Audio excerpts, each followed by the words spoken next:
Ladies and gentlemen, I don't know why I started the video all the way there. Hang on, am I recording? Yes, I am recording. Okay, I should just stay on the game.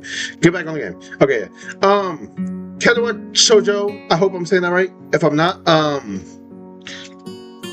sorry. But hang on, there's someone on my screen. Sorry.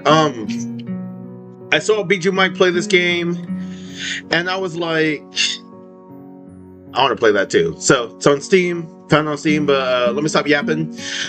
Just get right into the game.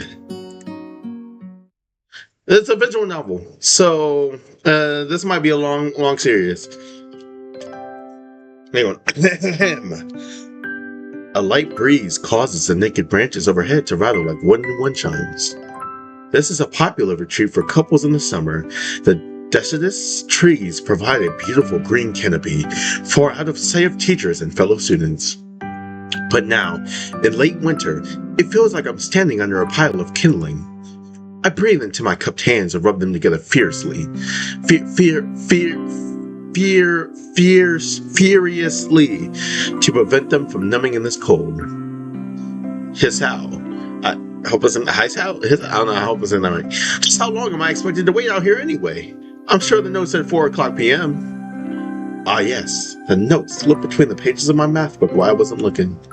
As far as cliches go, I'm more of a fan of the letter in the locker, but at least this way shows a bit of initiative. As I ponder the meaning of the note, the snowfall gradually thickens. The snowflakes silently falling from the white painted sky are the only sign of time passing in this stagnant world. The slow descent upon the frozen forest makes it seem like time has slowed to a crawl. The rustling of dry snow underfoot startles me, interrupting the quiet mood. Someone is approaching me from behind. Hi, Hisao! You came? A hesitating, barely audible question. However, I recognize the owner of that dingy voice instantly. I feel my heart skip a beat. It's a voice I've listened to hundreds of times, but never as more than an eavesdropper to a conversation. I turn to face this voice, the voice of my dreams, and my heart begins to race. Okay. Are we the girl or the boy? It will not go. I got a note telling me to wait here. It was yours? Darn it. I spent all afternoon trying to come up with a good line, and that was the result? Pathetic. Yes, I asked a friend to give you that note. I'm so glad you got it.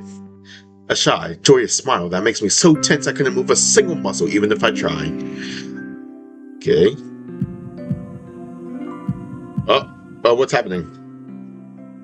This ain't a horror game, is it? My heart is pounding now, as if it's trying to burst out my chest and claim the girl for itself. So, here we are, out in the cold. Once again, the wind steers up the branches. The cacophonous noise is music to my ears. Iwanako flinches ever so softly against the gust of wind. As it passes, she rights herself, as if supported by some new confidence. Her eyes lock with mine. She lazily twirls her long, dark hair around her finger. All the while, the anxious beating of my heart grows louder. My throat is tight. I doubt I could even force a word out if I tried. You see, I wanted to know, oh my gosh, if you go out with me. Oh, get it asked out. I stand there motionless, save for my pounding heart. I want to say something in reply, but my vocal cords feel like they've been stretched beyond the breaking point. Hisao? I reach up to try to massage my throat, but this only sends spikes of blinding pain along my arms. Hisao! My whole body freezes, save for my eyes, which shoot open in terror. What is happening? Oh, Hisao! The beating in my chest suddenly stops and I go weak at the knees. The world around me, the canopy of bare branches, the dull winter sky, Iwanako running towards me, all these fade to black. The last thing I remember before slipping away are the sounds of Iwanako screaming for help and the incessant clatter of the branches above. Oh wow, what a way to start. So like what, do we like have a heart attack or something? Oh, in the hospital. 4 Leaf Studios presents Katawa Shoujo. Alright. What an introduction. That was actually cool. Inspiration. Rada? I don't know how to say that. Writing. Anonymous 22. Aura. and whoever the other people were. Editing, Kagami, Lost Direct, Silent Cut. Oh, Kagami from freaking Lucky Star, bro? No way. Music, Blue123, Nicole Armoff. I don't know why I'm trying to say the freaking credits. But this is cool. So we're in the hospital currently. I mean, obviously, no duh. See this the syringe there? I mean, you can't see my mouse, but you can see it.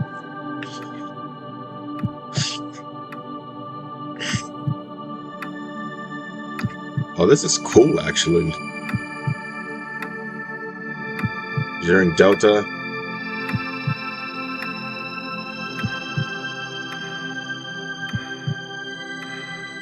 All right. Cool little introduction, cool little opening credit scene.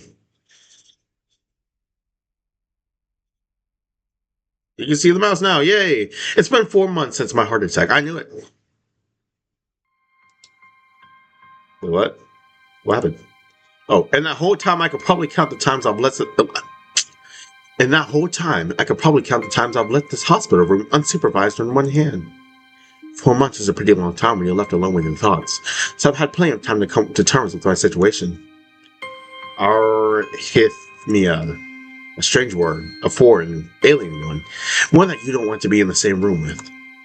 A rare condition. It causes the heart to act erratically and occasionally beat way too fast. It can be fatal. Apparently, I've had it for a long time. They said it was a miracle that I was able to go on so long without anything happening. Is that really a miracle? I guess it was supposed to make me feel better, more appreciative of my life. It didn't really do anything to cheer me up. Okay, so I could click this button to like photo mode, I guess. I'll play DLC, and that's the pause menu. Do I not just press? Okay, I'm just gonna stop touching stuff. My parents, I think, were hit harder by the news than I was. They practically had 2 hemorrhages apiece. Hemorrhages. I don't know. I had already had a full day by then to digest everything. To them, it was all fresh. They were even willing to sell our house in order to pay for a cure. Of course, there isn't a cure. Because of the late discovery of this condition, I've had to stay at the hospital to recuperate from the treatments. When I was first admitted, it felt as if I was missed. For about a week, my room in the ward was full of flowers, balloons, and cards. But the visitors soon dwindled, and all the get-well gifts began trickling down to nothing shortly after. I realized that the only reason I had gotten so many cards and flowers was because suddenly their sympathy had been turned into a class project. Maybe some people were genuinely concerned, but I doubt it. Even in the beginning, I barely had visitors. By the time of the first month, only my parents came by on a regular basis, and Wanako was the last to stop visiting. After 6 weeks, I never saw her again. We never had much to talk about when she visited anyway. We didn't touch the subject that was between us on that snowy day ever again. The hospital. It's not really a place I'd like to live in. The doctors and nurses feel so impersonal and faceless. I guess it's because they are in a hurry, and they have a million other patients waiting for them, but it makes me feel uncomfortable. For the first month or so, I asked the head cardiologist every time I saw him for a rough estimate of when I'd be able to leave. He never answered in a straightforward way, but he told me to wait and see if the treatment and surgeries worked. So I idly observed the scar that those surgeries had left on my chest slowly change its appearance over time, thinking of it as some kind of an omen. I still ask the head cardiologist about leaving, but my expectations are low enough. Now that I am not disappointed anymore, when I don't get a reply, the way he shuffles around the answers shows that there is at least some hope. At some point, I stopped watching TV. I don't know why. I just did. You got a TV in your hospital room? Maybe it's the wrong kind of escapism for my situation. I started reading instead. There was a small library at the hospital. Although it was more like a storeroom for books, I began working my way through it, one small stack at a time. After consuming them, I would go back for more. I found that I liked reading, and I think I even became a bit addicted. I started feeling naked without a book in my hands. But I loved the stories. That was what my life was like. My days became increasingly harder to distinguish from each other, differing only by the book I was reading and the weather outside. It felt like time blurred into some kind of gooey mass. I was trapped inside instead of moving within. A week could go by without me really noticing it. Sometimes I'd pause in realization that I didn't know what day of the week it was. But other times, all the things that surrounded me would painfully crash into my consciousness through the barrier of nonchalance I had set up for myself. The pages of my book would start to feel sharp and burning hot, and the heaviness in my chest would become so hard to bear that I had to put the book aside and just lay down for a while looking at the ceiling as if I was going to cry. But that happened only rarely. I couldn't even cry. Today the doctor comes in and gives me a smile. He seems excited, but not very. It's like he's trying to make an effort to be happy on my behalf. My parents are here. It's been a few days since I've last seen them. Both of them are even sort of dressed up. Is this supposed to be some kind of special occasion? It's another party. There's this ritual the head cardiologist has. He takes his time sorting his papers and setting them aside as if to make a point of the pointlessness of what he just did. Then he just casually sits down on the edge of the bed next to mine. He looks me in the eyes for a moment. Doctor, hello Hasao. How are you today? I don't answer him, but I smile a little back at him. I believe that you can go home. Your heart is stronger now, and with some precautions, you should be fine. We have all your medications sorted out. I'll give your father the prescription.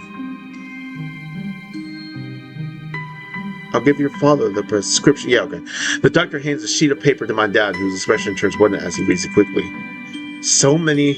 I take it from his hands and take a look at myself, feeling numb. How am I supposed to react to this? The absolutely long list of medications staring back at me from the paper seems insurmountable. They all blend together in a sea of letters.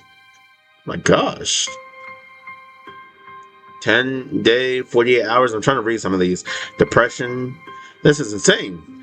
Side effects, adverse effects, contradictions, and dosages are listed line after line with cold precision. I try to read them, but it's so futile.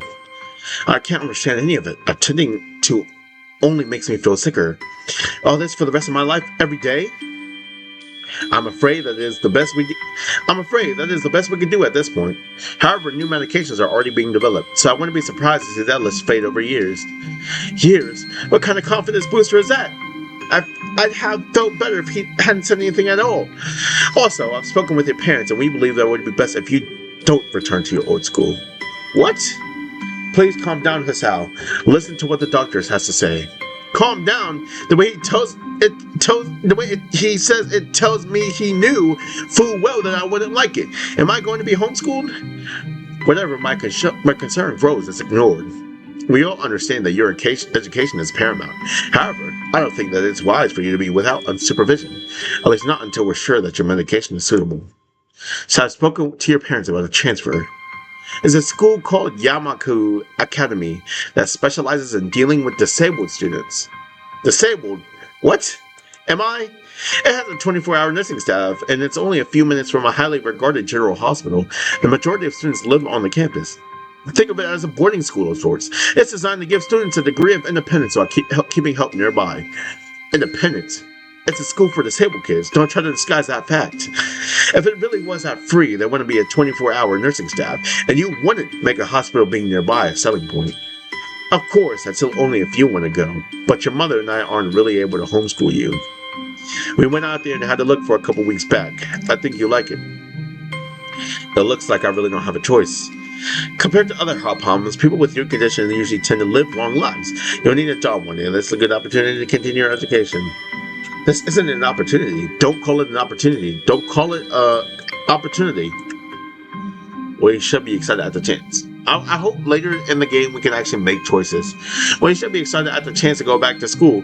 I remember you went into return to school, and while it's not the same one, a special school, that's an insult. This is what I want to say. It's a step down. It's not what you think. All the students there are pretty active in their own sort of way. It's geared towards students that can still get around and learn, but just need a little help in one way or another.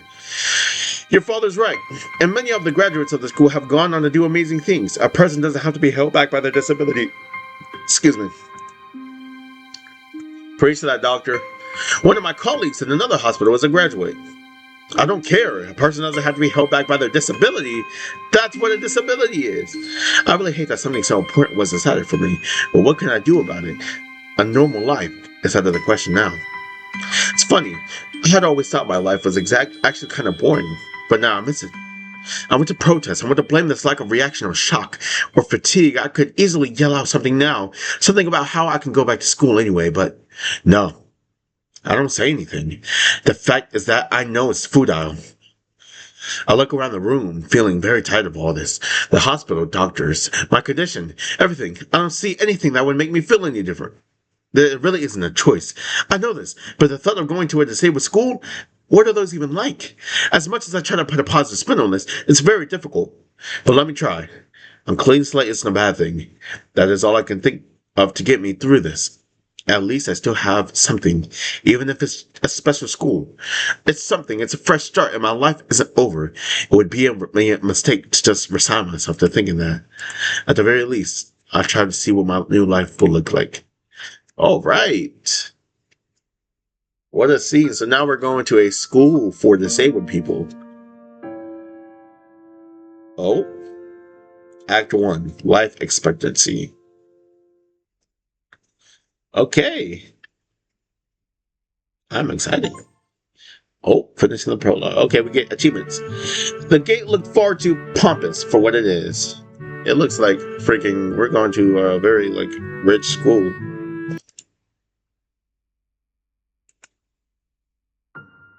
Hello? Hello?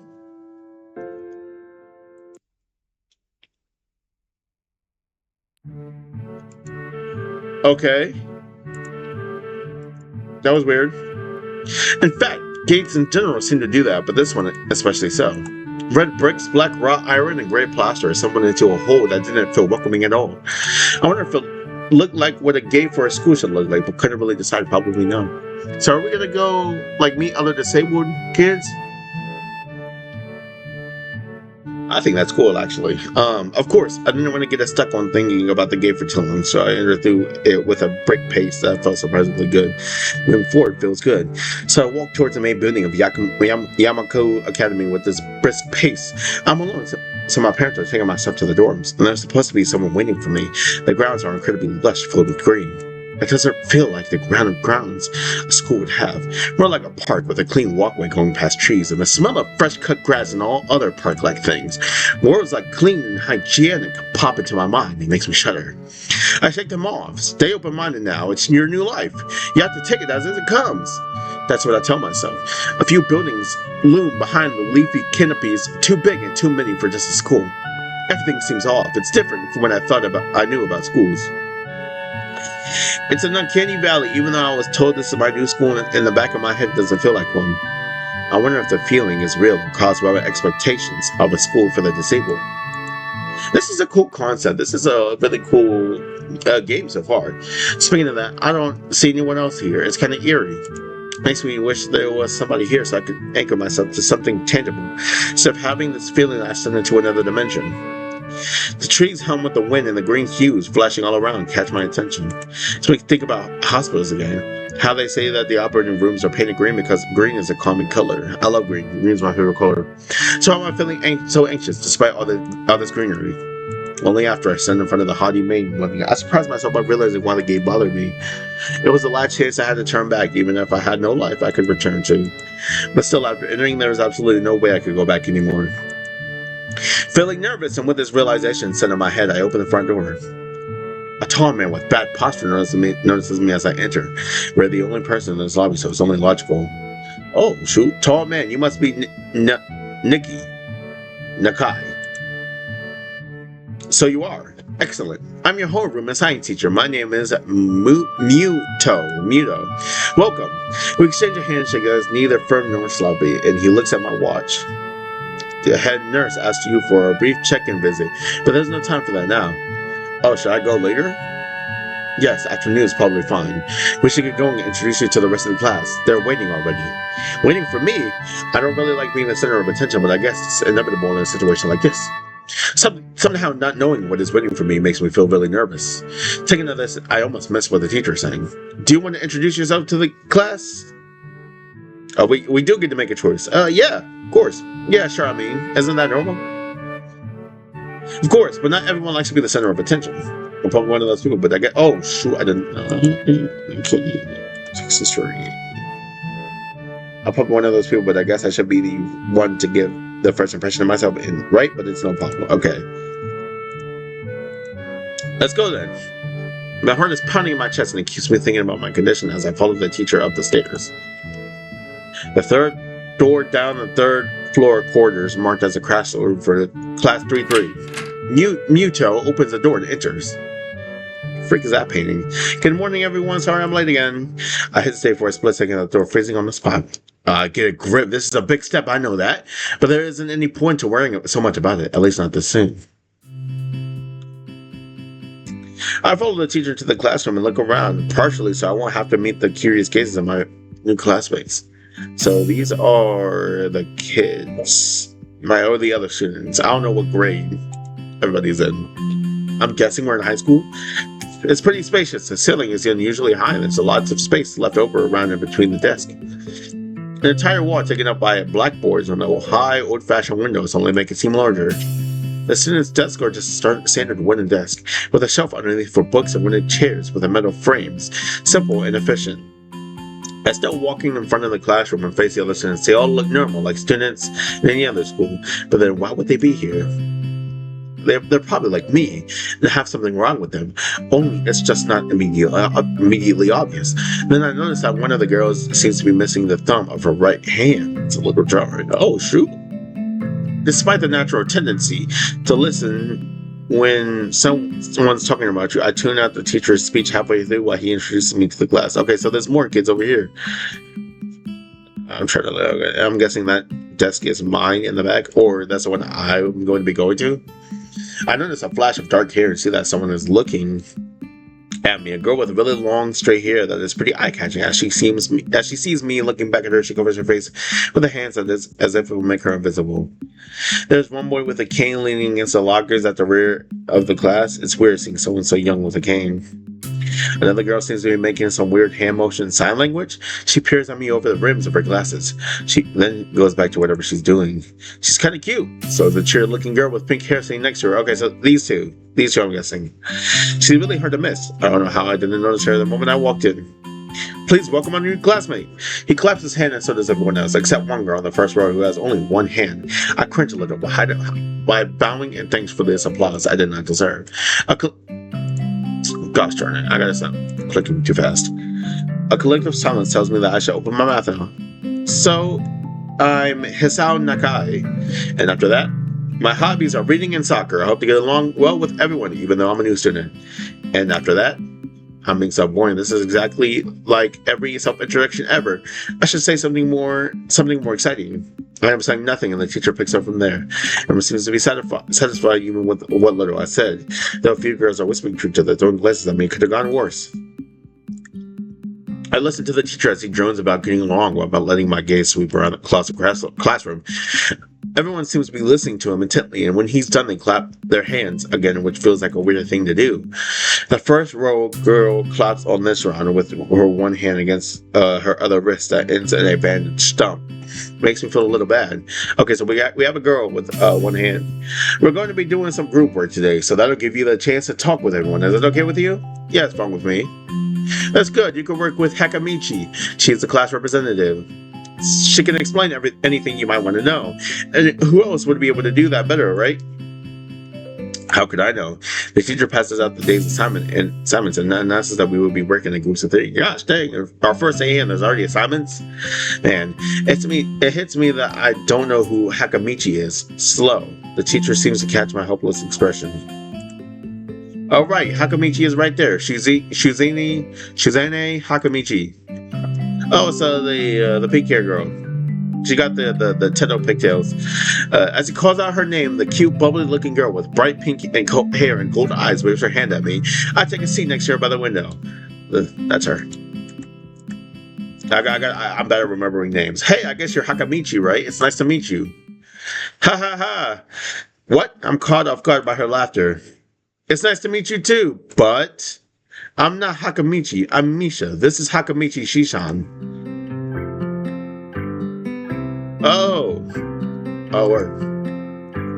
Giggling, Misha points to the girl next to her, the one I saw using sign language before. It looks like she has been staring at me this whole time. She nods once nonchalantly to show that she acknowledges my presence, but only barely.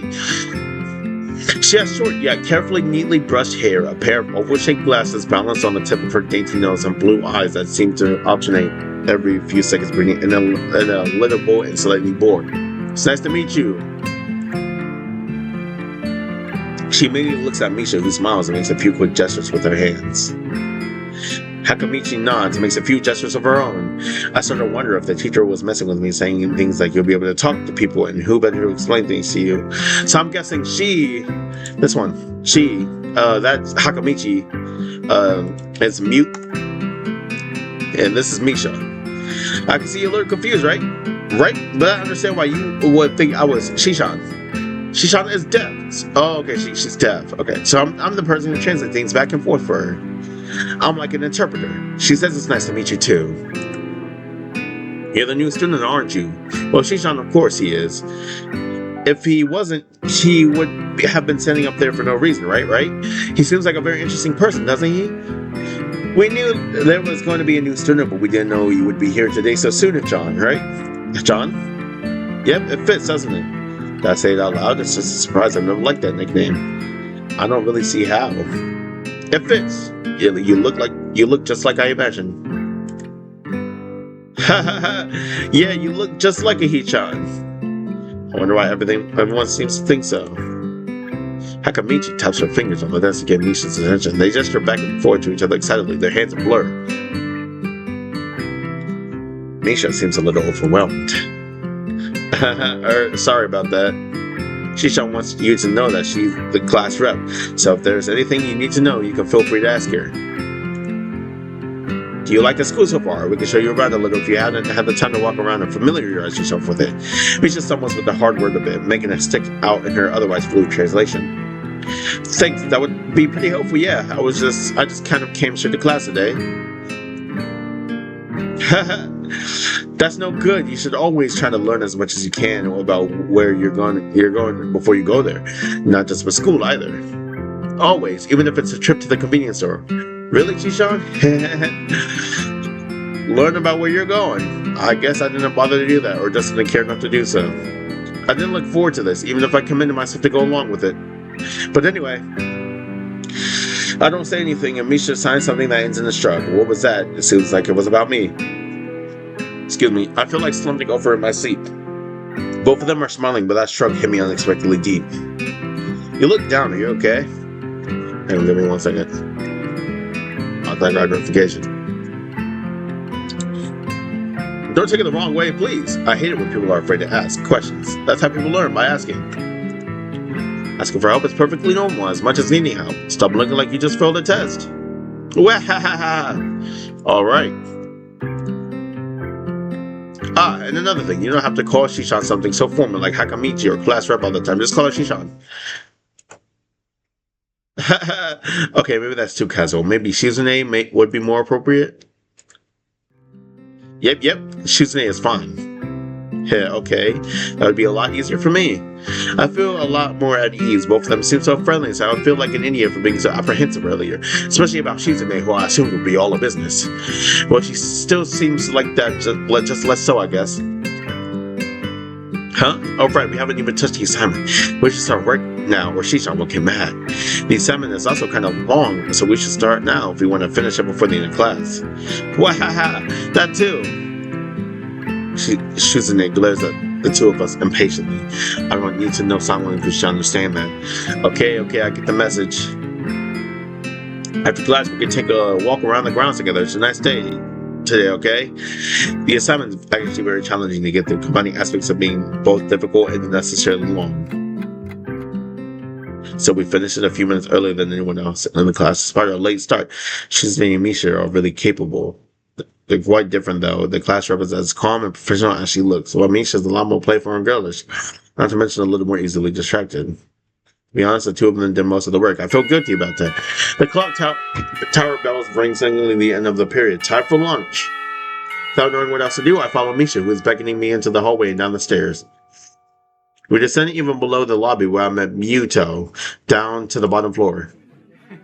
Jumping in the school, the cafeteria seems there's two spaces that only monitor in contrast to the class. What was that? What was that last word? Classic exterior. It's big.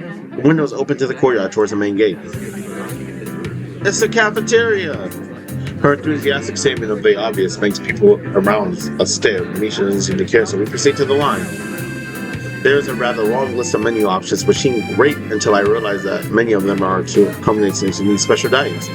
How nice. It almost feels like I'm back at the hospital, eating portions measured with scientific precision to meet the needs of the patients. I picked something at random and followed Shoujo to the table and sitting opposite of her.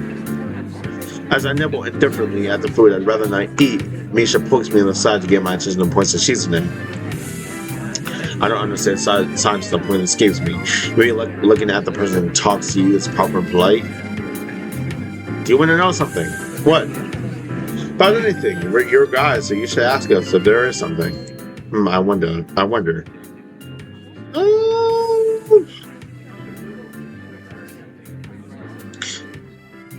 We're gonna ask about the library.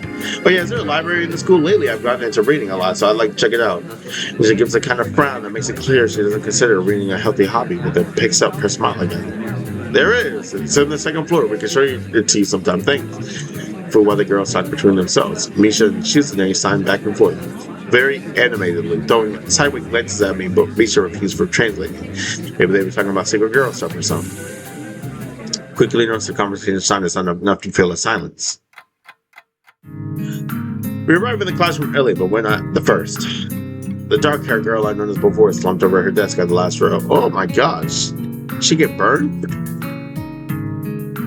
Oh, she moved to the screen level. She jumps alert when Misha crashes into the room with the elegance of a rhino. She shrinks deeper into her seat. I can feel the tension all the way from here, as if she was slowly turning into stone to swim in her presence. Misha and Shoujo either don't notice or don't mind it as they walk directly past her to the system and begin to converse. I'm left wondering about her even when the classroom slowly filled with other students. Finally, the teacher. Getting to the room of school feels strange, so my brain remembers how this is done, but my body doesn't. Towards the end of the class, I start yawning and counting the minutes left. I shouldn't be this tired on my first day of school. Maybe it's a long time spent in the hospital that made me like this. I'm even feeling physically weak and lifeless. Before long, the final bell rings. School is finally over for the day. Beside me, Misha and Shoujo are having a short conversation. After a bit of deliberation, Misha turns to me. Unfortunately, we can't stay and show you around today. Hee-chan, we gotta hurry already since there's a lot of work for us to do. You'll find your way around here, I'm sure of it. Wait, the teacher said I had to go see the nurse. Where do I go? Is that so? We can at least show you that much. Come on, the nurses have their own building, so we have to go outside. The children floor students making their way down to the stairway and outside with the girls pointing out the other senior classrooms on the same hallway as ours. When we get outside, the girls make their way to the smaller building right next to the school. It's built in the same style, so it looks like it's actually part of the main building. This is the auxiliary building here. There's a lot of official important stuff inside. There's a Yamaku Foundation office, another nurse's office. They even have a swimming pool. How is that official? Don't be silly, Hee-chan. It's for physical therapy, of course. Anyway, all the nursing... Oh, she looked mad. Anyway, all the nursing staff facilities are in there too. The head nurse's office is on the first floor. It'll be fine for me, right? Where we going then? See you tomorrow. Yeah, thanks, bye. Hoping for stuff that has nothing to do with actual education. I guess it's necessary for a place like this. Also, is this a real picture or is this animated? Dude, I genuinely can't tell. I walk in hoping that this really will be only a quick visit, like the teacher said. On the white door on the left is a green cross with the text head nurse and a nameplate. A voice from the inside responds to my knock almost immediately, but I can't quite make it out. Sounded a bit like an invitation to open the door, so I about myself in further. The room is not large and it's about strange. A friendly-looking man turns around on his office chair to face me as I enter. His desk is neat and tidy, but the bin under the table is overflowing with used medical utensils, and there are at least a dozen coffee rings lingering on the desk. Smiling man. Hello there, what can I do for you today? He's young, looking and sort of rugged, but the dimples in his cheeks wash that impression away when he smiles. Are you the nurse? He smiles like a person who has heard this very same question hundreds of times. Why, yes I am, it says on the door, no? You don't call me by my name or just the nurse like everyone else. Of course, I shake off my confusion, realizing I probably should grab his extended hand. His handshake is rather firm and friendly. Right, or I'm a new student in my homeroom teacher. I'm going to come and meet you. My name is Hisao Nakai. His eyes light up with revelation. He snaps his fingers. Oh, you're that Nakai. I was reading your file in the morning. Some kind of chronic arrhythmia and related congenital heart muscle deficiency, right? He touches me to sit down in a vacant armchair in front of his desk. Yes. Good. Well, you've probably been briefed about the school enough, so I'll just go over this quickly. We have all kinds of facilities available, mostly physical therapy and such. There's always someone from my staff around, even at night, so never hesitate to call us if there's a problem. The famous 24-hour nursing staff. Wow, this is like a hospital. We're not exactly. For instance, we don't do brain surgery here. His joke was so out of place I'm left thinking why you even said it. Yeah, it's really weird to have so many medical people at school.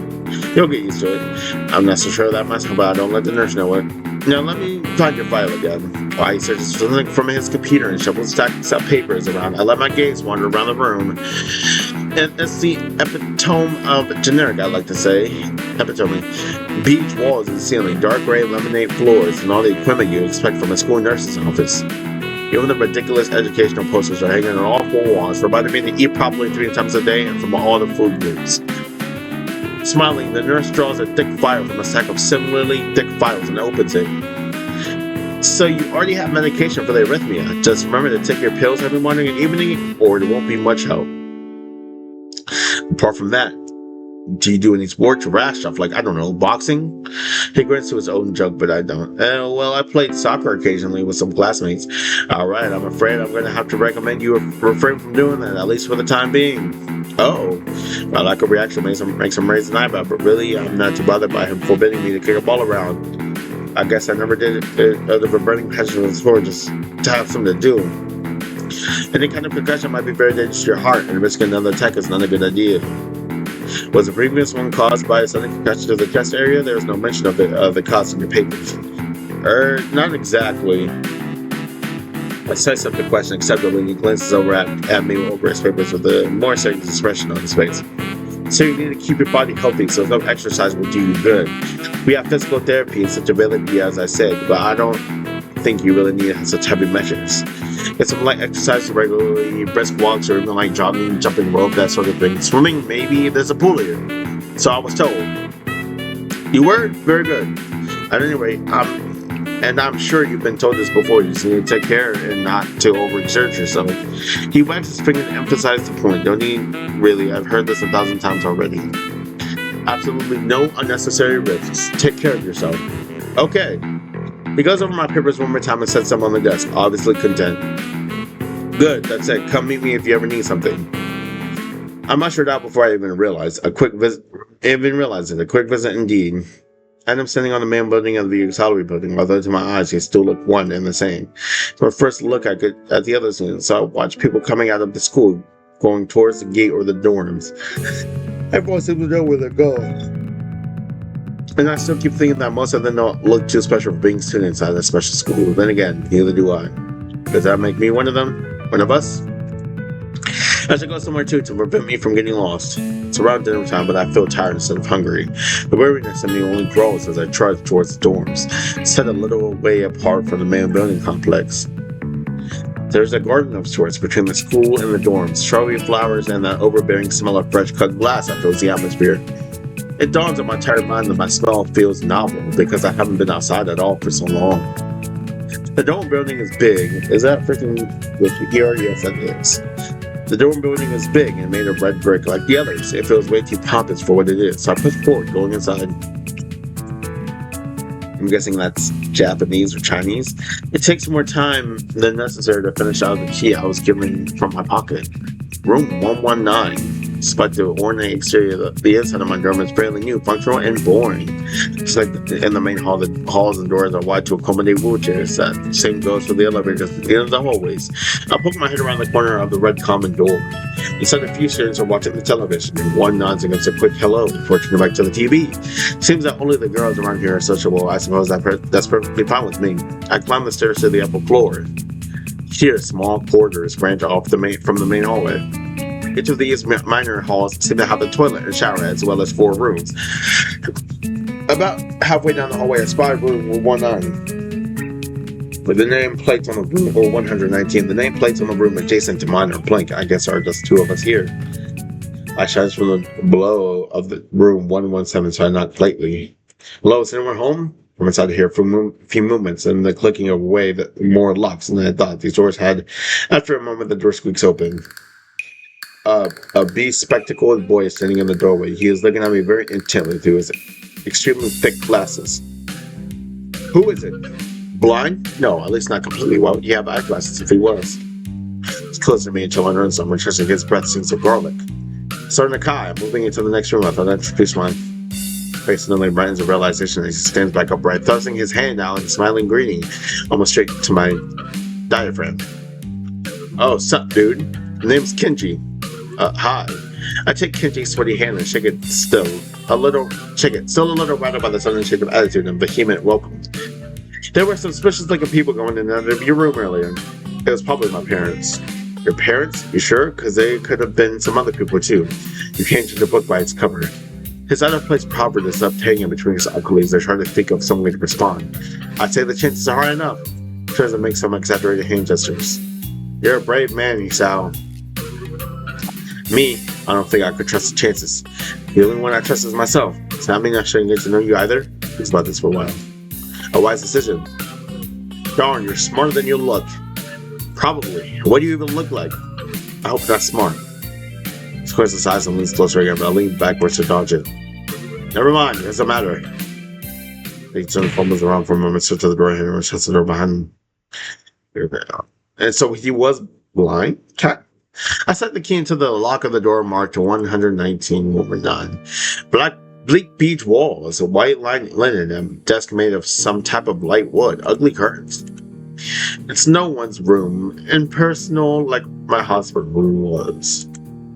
My bags were sitting at the front of my bed, looking a lot emptier than they did this morning. The closet is still open, stocked with my clothes. Sorry. Also, it seems that there are a number of school uniforms hanging there as well. I know it's pinned to the sleeve of one of the shirts. Hi, Tony. We've unpacked your things and made your bed. They said that if these don't fit, then you should go to the office tomorrow. If you have any problems, you can always call us. Love, Mom and Dad. Well, at least I don't have to worry about unpacking. I kind of hoped I would have. Then there would be something to do. Still too early. I put the note down on the desktop and lied down on the bed feeling drained. I could use a mouse to go back on old text. Alright, that's cool. Lying there makes me want to read something, but I have nothing with me. I wonder if the hospital conditioned me for wanting to read whenever I have nothing to do. The rest of the urge is growing until I have to stand up. Maybe it's stress or something. I was pretty nervous about it before coming, and for the entire day too. For the entire day today too, I still am, I think. Darn, I have to distract myself somehow, so I won't be this unnatural all the time. Tomorrow I'll go borrow some books from the library. Yeah, I'll do that, but for now... The bottles of medication neatly arranged on my night table catch my eye. I pick one up and shake it just to hear the contents rattle inside, and then read the glued on pharmacy label. It's Howard Nakai, 2 tablets daily to stay alive. They don't really say that, but it could just as well. It's kind of twisted having your life depend on chemicals like this. I was into the little, but which ones do I have? With a sigh, I begin my new daily ritual of taking the right number of pills from each bottle, being careful to check the correct dosages. I'll lie down again, feeling hollow and uncertain, and after that I keep staring at the blank, unfamiliar ceiling for a long time. Oh, it's dark. It doesn't start looking any more familiar, not even after darkness falls, and a long shadow draws across my room like fingers. Do you got a TV in your room? The sheets feel slightly more comfortable, warm and nest like a dense chill that passes for room temperature here. Seeing the lighter shade of darkness that is the ceiling looks like every ceiling does at night. It becomes the only thing I recognize in the morning. The night beckons me to sleep, and I feel the coldness of my unfamiliarity and fear creeping on my spine once again. I keep drifting further away from the world I knew.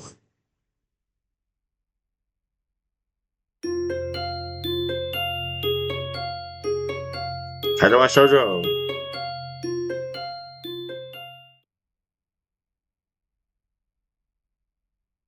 Oh. I wake up in a strange room. Solid morning light shimmers against the light gray ceiling. I had forgotten to draw the curtains closed out last night. So is that like a transition? This is my room, isn't it? My room. This is the third room year. This is the third room this year that I'm supposed to call mine. Various things around here remind me that indeed it's me who was supposed to be the one living here. My bag's on the floor, my new school books on the desk, my numerous medications on the night table. I stare at the bottles for a moment, deliberating until I open a bottle, shake out the pill, and pop out a tablet from a foil sheet. I down a chaser of water without thinking about the chemistry. My uniform's from the closet. I slink out from under the sheets and stretch my back before dressing up. Putting on a new school uniform feels like dressing in someone else's clothes. The artificial smell of generic detergent invades my nose, but the feeling of fresh cloth against my back is a good one, a natural one. Feels like a school uniform, as you said. It's not much different from what I used to wear. That's right? Yeah. That goes for other things too. So far, this place is more or less like a normal school atmosphere. Okay. Except for the people. I think back to my talk with Kenji yesterday. Misha's constant laugh, Shuzune's sweeping sign language gestures. Well, I've only met 3 students so far. Maybe they aren't normal, but I'm sure the others are. Or perhaps people like them are what passes for normal around here? Yeah, what does pass for normal around here? What do people do? I didn't see a lot of kids hanging around after classes yesterday, so maybe there are clubs. So I wonder if I should join one. After class, the questions remained in my mind, so I decided to ask Shizune about it when we split into groups. After all, she did say if I had anything I wanted to know, I should ask her. She crosses her arm and circulates a little bit at Misha, who looks more preoccupied with it, trying to grind the eraser of her pencil down to the top, so the perfect and evenly flat. These designs are cool for the characters. I like these designs. Yeah. That face, you got the cat face, bro. Sorry, Shishan. Just something you wanted from me. Oh, I see. That's a good question, Ichan. First says that she doesn't know what she's wearing. Maybe I'm being too negative. Well, anyway, Misha, please don't prove me right. Oh, that's right. Everyone is encouraged to join a club. A lot of people do so because there really isn't anything else to do. There are also school events like the festival coming up in a few days. Almost every student in school tends up to help out with doing whatever. So you actually transferred in a busy time. Maybe you can help out too. Sure. What's this festival about? Isha freezes. Wahaha. I don't know. Hishan, the truth is, it's a local event. I'm not from this area, so. She starts sounding desperately to Shizune, asking her to bail her out. Shizune adjusts her glasses at the end of an oddly grandiose flourish and starts sounding hard and heavy. Huh? Oh, who cares? Buffa puffs out her chest as she shouts Shizune's words at me with a disproportionate amount of pride. Too loud, I could see heads turning to look in our direction. Not so loud. Humans beings evolve with each new generation. The ideals and beliefs behind a festival will inevitably change with time. Now, it's about delicious fried food and amusing little games that you play to win prizes. Ha ha. Teacher clears his throat very loudly, batting his long wooden pointer against his other palm like a baton. He shoots a point of gaze at us.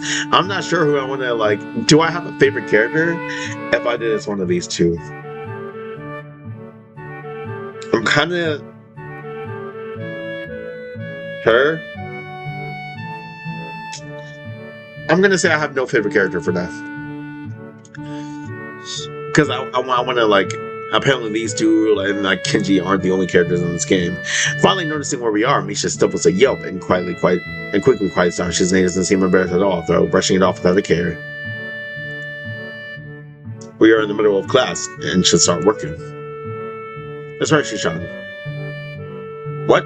That's right, Hishan. Are you asking because you're interested in joining a club?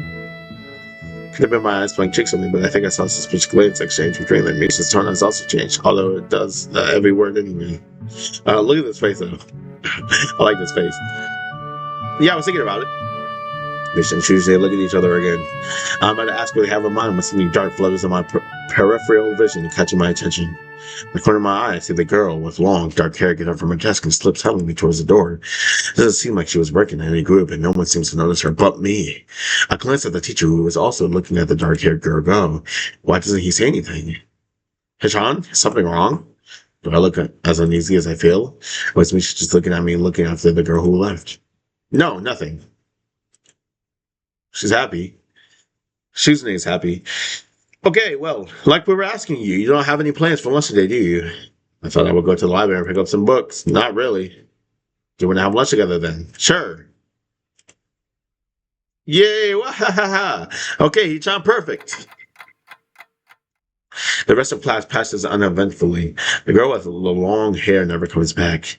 Before I have the time to put any more thought into where she could have gone, the teacher informs us that it's time to stop working. She's enabled some more than a little annoyed that we only just barely managed to finish all our work on time. I'm just glad we finished it at all. It's not a contest or anything. She looks mad. Yes, it is, Hichan. Impossible. Really? Really? This is before, but it's kind of funny how Misha is always moving her hands and signing not only everything she says, but what anyone else is saying at a given time. Obviously, it must be so Shizune can understand it. Her eyes dart back and forth between Misha's hands and me. I don't know who I'm supposed to be looking at. I'm talking to Misha, but that might be wrong. Maybe I should face Shizune. I'm used to looking in the direction of the person whose voice I'm hearing, but really, Shizune can't hear me, but it would be disrespectful to talk to her only through Misha. Then again, it's not what she's doing. No, she's at least looking at me. This is all very, very confusing and will take some time to get used to. It's not a contest because contests are competitions over a prize. If there's no prize on the line, it's not really a contest.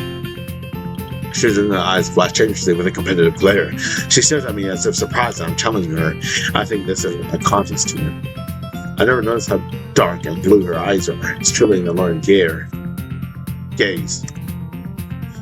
Are you sure, Hichan? Very sure.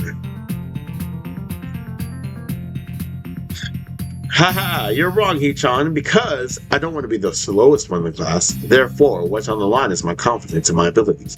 And the prize is satisfaction proving them. Wahahaha! Shizune pushes her glasses up the bridge of her nose in a very matter-of-fact way. I argue more, but the bell rings and she quickly gets up and picks her up in her bag, looking at me unexpectedly. I'd almost forgotten that I was supposed to have lunch with her. Where do you want to eat? Cafeteria. Haha, that's so plain. Okay, let's go. Plain? Well, I guess. At my old school, I like to eat outside near the back of the building. It was a good spot, but then I didn't find it until the near. Okay, it was a good spot, but I didn't find it until the end of my freshman year. I wonder if there's a similar place to eat here. Misha seems to imply as much. Shizune and Misha pulled me towards the cafeteria, which is surprisingly not packed. Maybe some students favor eating in the classroom outdoors. I saw some of my classmates had boxed lunches. After we finished eating, Misha picks up where we left off earlier. So, Hichan, you wanted to know about clubs and stuff like that, right? Hang on. I could probably use this up as my thumbnail. Can I?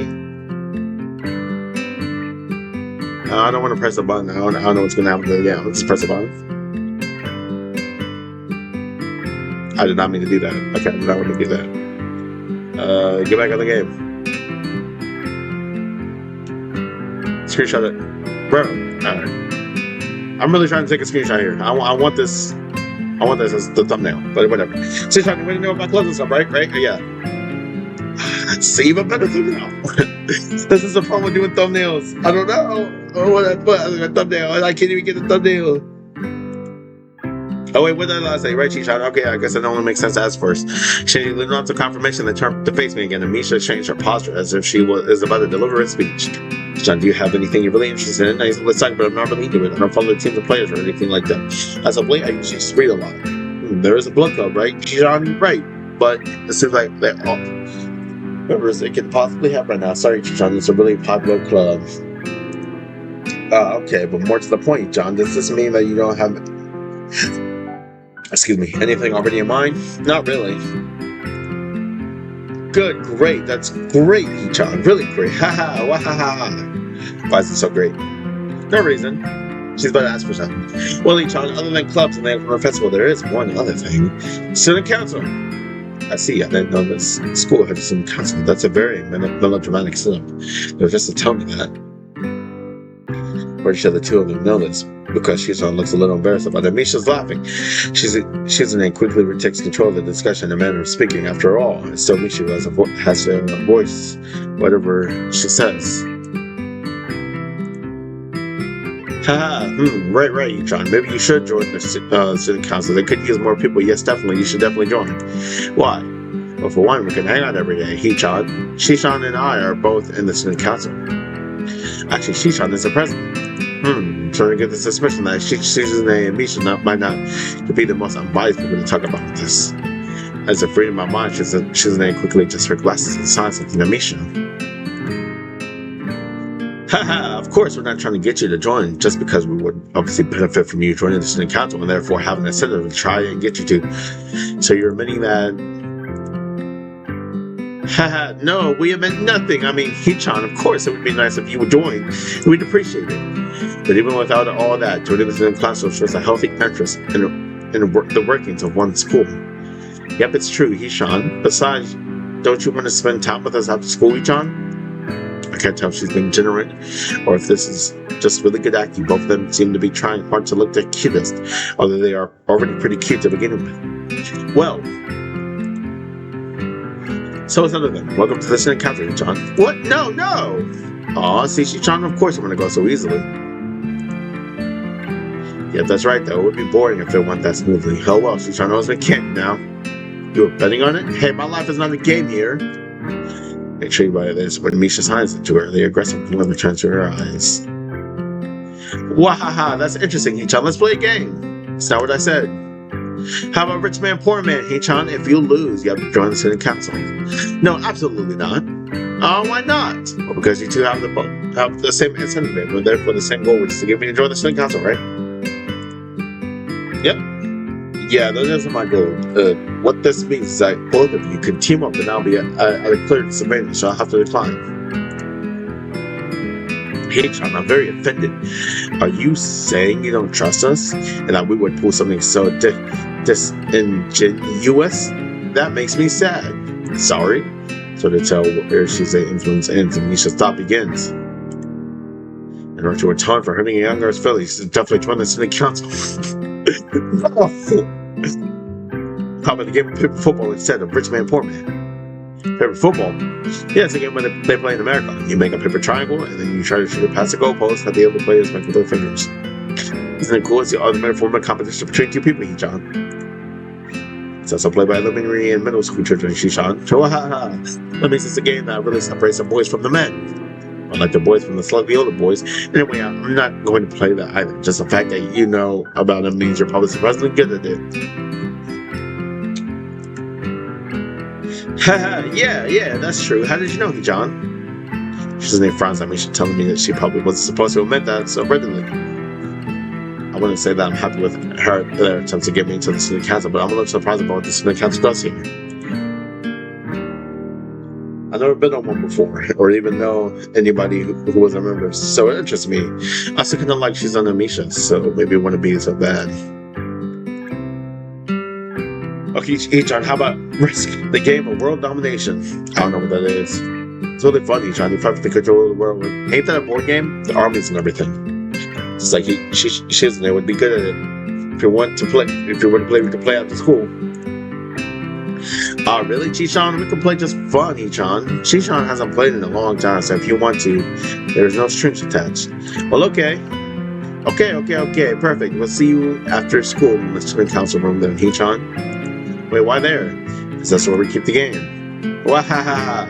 I promised to tell them how much I did not like this, but it's more for show than anything. So in the end, I agree, but only after getting Shizune to acknowledge that I don't mean anything concrete, just by accepting to take a look around and play a game with her. And then Shinzo would go back to class. That girl. During an afternoon, the long-haired girl comes back and sits down to see without a word. Again, no one seems to notice, or if they do, no one says anything. I want to ask Misha about it, but I don't want to be nosy. Ooh, she's a name, Misha. Quickly find me with the first blow of being catch on me, covering each flank in case I might try to escape. I was gonna finish Act 1, but I think this is a perfect place to leave it. I feel a little offended, but I've been considering them. Nevertheless, I'm a bit disturbed that enough people have made a break for it in the past that they're on their guard. So, I'm gonna leave this one here. I know it's kind of in the middle of Act 1, but we did do the prologue before, and I went like at the half of Act 1, so I feel like this is a perfect place to end it. Thank you guys so much for watching, and I will see y'all in the next time we play this game. Goodbye.